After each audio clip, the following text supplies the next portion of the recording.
So I got some really cool splicing tools that I wanted to show you. I've been getting, recently I've been getting into some different splicing techniques with, I've kind of been exploring some of the marine cordages that are out there.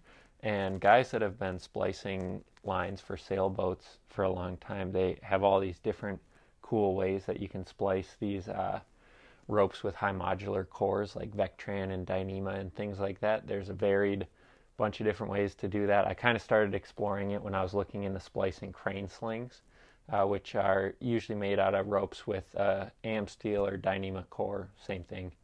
And so I was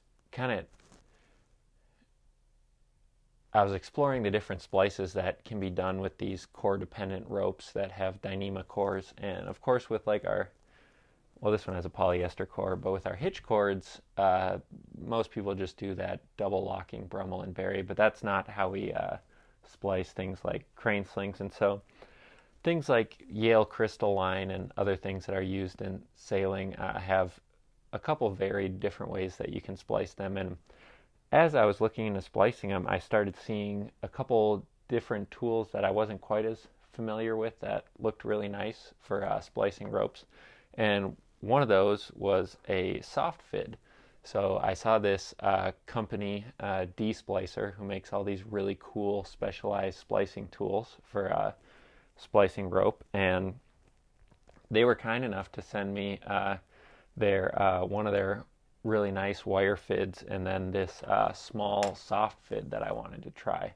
And soft fids are something that I was familiar with and saw a little bit when I first started splicing rope a while ago, but I hadn't really thought to use them until recently, especially when I saw how useful they were. And if you watch like the Yale cordage video on how to splice Blue Moon, you'll see him use some Technora, some 12 braid Technora as a soft fid to do the berry section on that double braid splice. And I was like, wow, that's a really slick tool, and maybe it has a place in splicing tree climbing lines. So I know me especially, I was really dependent on using wire fids for all the berries that I was doing when I was splicing tree climbing ropes. And it's a really common tool, and I feel like it's kind of what everybody uses for splicing tree climbing ropes. But I know we all kind of run into issues when we're doing everybody learns the struggle with when you're doing a regular double braid splice. When you bury the core back up the rope, that can be a really difficult thing to do when you're learning how to do it, because if you just place it through the fid and fold it over and try to pull it through, then you're having 3 diameters of core going through a cover that was only designed for 1 diameter. And so you're going to have a hard time if you try to pull that off. So what I have been doing for a while is usually I pre-taper the core before I pull it back through with a wire fid. But if you use something like a soft fid, what you can do is you can maybe just do a little scissor taper on the tip and electrical tape it up and just insert it into the soft fid. And then you still pull the soft fid through with a wire fid, but then when you go to pull through the core of the actual rope, then you're only pulling the diameter of this chafe sleeve plus the diameter of the rope through. So it goes a little bit smoother, and you don't have to spend as much time pre-tapering the rope before you pull it back through. So just that regular 24 strand splice or double braid splice, this comes real in handy. But the other place where I found it really, really useful was in splicing parallel core kern mantle ropes. So this is Teufelberger Drenoline, and if you splice ropes like this, usually the Drenoline splice is the basis that you're going to use to splice ropes like that, whether you're splicing other Teufelberger ropes like KM3 or X Static, or you splice maybe Courant Square, things like that.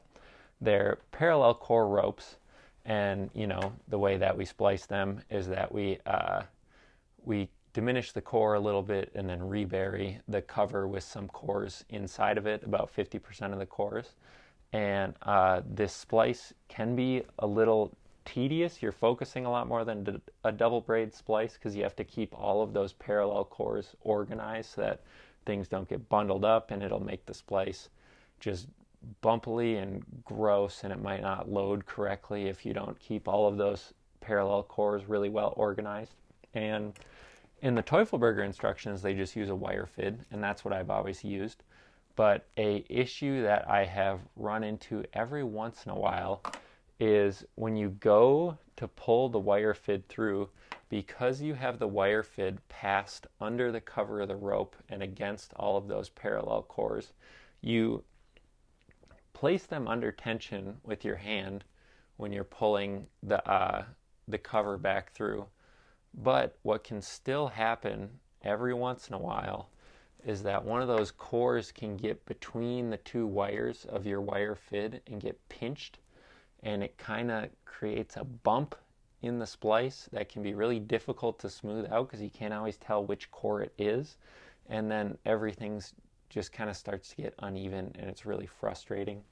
But what I started doing when I did these, the last ecstatic splice I did, is I used this soft fid instead, and this is the small soft fid from D-Splicer.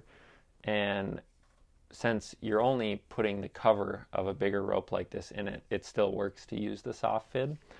And so when you pull just the soft fid through with the wire fid, it's no problem, it goes right through. But you know, when you're pulling the cover through, that's a little bit more material, so when you're pulling it through with the wire fid, it can start to bunch up some of those cores and snag them if you're not keeping everything really well organized.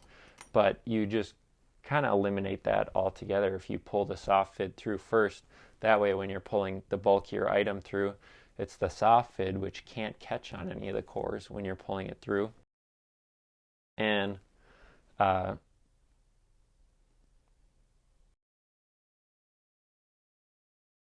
really like how this soft fid is designed. It's pretty slick. Basically, this is probably like 3mm Dyneema, I would guess, just a coated Dyneema, so it's going to be really, really slippery. I don't know for sure what it's made out of, but to me it looks like maybe 3mm Dyneema. And then, so this is what's going to end up getting pulled through with the wire fid, which, you know, it's super slippery. It's going to move through really easily. But then we kind of have it spliced onto this section of chafe sleeve.